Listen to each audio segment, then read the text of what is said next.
تو اس میں ثواب ہے، لیکن میری بہن جب نماز کا وقت آئے تو روٹیاں چھوڑ، کچن چھوڑ اور تو اللہ کی عبادت میں لگ جا۔ ولیمے میں اگر تو میک اپ کر کے گئی ہے تو وضو کر، یہ مت سوچنا میں نے وضو کیا تو میک اپ دھل جائے گا۔ میری بہن اگر اسی وقت تجھے موت آئی تو اس میک اپ کی اوقات کیا ہے، اس سنگار کی حیثیت کیا ہے؟ اس لیے میک اپ دھلتا ہے، دھلتا رہے، کبھی نماز نہیں چھوٹے۔ کوئی روٹی جلتی ہے جلتی رہے، نماز نہیں چھوٹے۔ اگر کسی کے کھانے میں تاخیر ہوتی ہے ہوتی رہے، سب کو مؤخر کر دو، پہلے اللہ کی عبادت کرو۔ اب سنو جو نماز نہیں پڑھتے ان کا کیا حال ہے؟ جب تک مسلمان مسجدوں سے دور رہے گا، اللہ کی عبادت سے دور رہے گا، اس قوم کو کبھی سکون نہیں مل سکتا، اس قوم کو کہیں پناہ نہیں مل سکتی۔ رات کے 3-3 4-4 بجے تک فلمیں دیکھ کر جاگتے رہیں، سنیما دیکھ کر جاگتے رہیں، سیریل دیکھ کر جاگتے رہیں اور فجر کی نمازوں میں سوتے پڑے رہیں اور پھر کہیں مولانا میرا کاروبار اجڑ گیا۔ سن لو، جب اذان ہوتی ہے تو روئے زمین کی ساری دولت سمیٹ کر مسجد میں لائی جاتی ہے۔ جو مسجدوں میں آتے ہیں اللہ ان کو برکت بھی دیتا ہے اور ان کو روزی بھی دیتا ہے، اور جو مسجدوں میں نہیں آتے انہیں روزی تو ملتی ہے مگر برکت نہیں ملتی۔ اور اچھی طرح یاد رکھنا، اللہ کا گھر چھوڑ کر نہ کسی کہیں پناہ ملی ہے کسی کو، نہ آپ کو مجھے پناہ مل سکتی ہے۔ اس لیے آپ یوٹیوب کے لیے اتنا وقت نکال رہے ہیں، فیس بک کے لیے اتنا وقت نکال رہے ہیں، آپ دوسرے کاموں کے لیے وقت نکال رہے ہیں۔ میرے عزیز، آپ دوستوں کے پاس جاتے ہو تو درود شریف پڑھیں، نعرہ تکبیر، درود شریف، نعرہ رسالت۔ یہ نعرہ لگانے کوئی موقع نہیں، درود شریف پڑھیں۔ اللہم صلی علی سیدنا مولانا محمد وعلی آل سیدنا مولانا محمد اللہم صلی علی سیدنا مولانا محمد وعلی آل سیدنا مولانا محمد سیدنا و مولانا محمد معدن الجود والکرم وآلہ وصحبہ۔ درود شریف سب مل کے پڑھیں تو کتنے ہزاروں درود حضور پہ پہنچیں گے۔ ایک بار درود اللہم صلی علی سیدنا مولانا محمد وعلی آل اللہ رب محمد صلی اللہ علیہ وسلم نحن عباد محمد صلی اللہ علیہ وسلم وعلا ذوی وآلہ ابد الدہور وکرمہ۔ تو یاد رکھو، ایک دوست، اس دوست کے پاس جا کر ہم گھنٹوں بیٹھتے ہیں، لیکن وہ دوست آپ کا کتنا باوفا ہے۔ نمبر 1، دنیا میں پہلے تو اہل وفا ملتے نہیں، مشکل ہے، اور اگر کوئی باوفا مل جائے تو وہ دوست آئے گا کہاں تک؟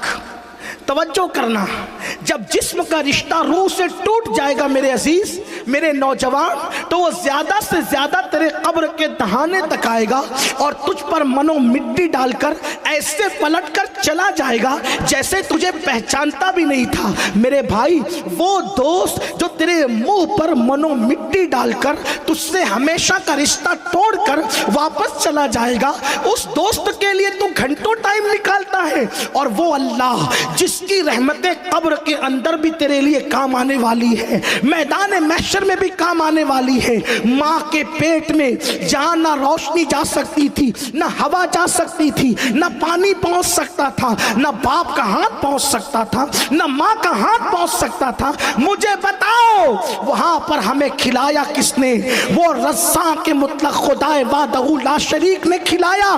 اس کے ساتھ اتنی جفاکاریاں، اتنی بے وفائیاں کہ سب کے لیے وقت ہے، رب کے لیے وقت نہیں۔ اور کچھ تو اتنے دیدہ دلیر ہو گئے، کہا مولانا ہم نماز پڑھیں نہ پڑھیں رسول اللہ ہمیں جنت میں لے جائیں گے۔ سن لو، نماز کو چھوڑ کر کے اپنے آپ کو فریب دینے والوں، اپنے آپ کو مکر میں مبتلا کرنے والوں، اچھی طرح یاد رکھنا، میرا ایمان ہے میرے نبی مالک جنت ہے، میرے نبی مالک کوثر ہے، وہ جس کو جو چاہے دے سکتے ہیں، جہاں بانی عطا کر دے، بڑی جنت ہبا کر دے، نبی مختار کل ہے، جس کو جو چاہے عطا کر دے۔ یقیناً میرے آقا جس کو جو چاہے عطا کر سکتے ہیں، جس کو جو چاہے عطا کر سکتے ہیں، مگر سن لو اپنے آپ کو فریب نہ دینا۔ فجر کی نماز میں سوتے پڑے رہنے والوں، ظہر کی نماز میں کاروبار میں مصروف رہ کر مسجدوں کو ویران کرنے والوں، عصر کی نماز میں بال بچوں کے ساتھ ٹائم پاس کر کے خدا کے سجدوں سے دوری اختیار کرنے والوں، مغرب اور عشاء میں دوستوں کے ساتھ ہولہ پاڑ میں لہو و لعب کے اندر اپنا وقت وقت برباد کرنے والوں، جس نبی کے بارے میں کہہ رہے ہو نا کہ وہ ہمیں جنت میں لے جائیں گے، وہی رسول اللہ فرماتے ہیں جس نے جان بوجھ کر نماز چھوڑ دی، میں محمد اس سے بیزار ہوں، قیامت کے دن اس کے ساتھ میرا کوئی وعدہ نہیں ہے۔ میں آپ سے پوچھنا چاہتا ہوں، نماز کو چھوڑو گے تو نہ رسول اللہ کے دامن میں پناہ ملے گی، نہ خدا کے دامن رحمت میں پناہ ملے گی۔ میرے آقا نے صحابہ سے کہا، سیدنا ابو ہریرہ سے کہا، اے ابو ہریرہ اگر ہو سکے تو کسی بے نمازی کی صحبت میں مت بیٹھنا، کیونکہ بے نمازی جہاں ہوتا ہے اس پر آسمان سے لعنت برس رہی ہوتی ہے، جو اس کے بازو میں بیٹھے اس پر بھی اس کے اثرات آ سکتے ہیں۔ اس لیے میرے آقا نے تو بے نمازی کی صحبت میں بیٹھنے سے بھی منع فرمایا۔ آپ ادھوری آدھی روایتیں لاتے ہو اور خوش فہمی میں گرفتار رہتے ہو۔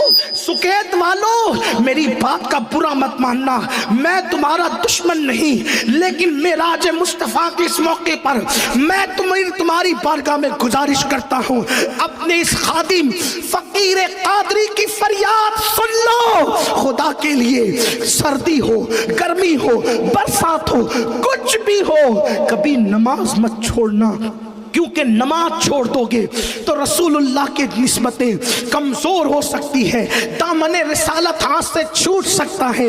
اور آپ کو ایک بات بتاؤں، آئیے ذرا اس سے بڑی بات سن لیں۔ میرے آقا نے ایک دن صحابہ سے فرمایا، اگر میری مائیں اور بہنیں یہاں موجود ہیں تو میں ان کی بھی توجہ چاہتا ہوں۔ خواتین اسلام، عورتوں کا حال کیا ہے؟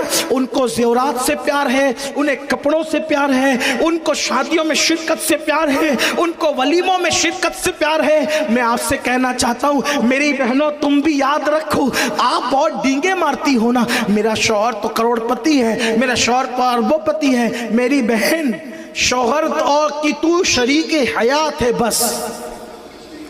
ہاں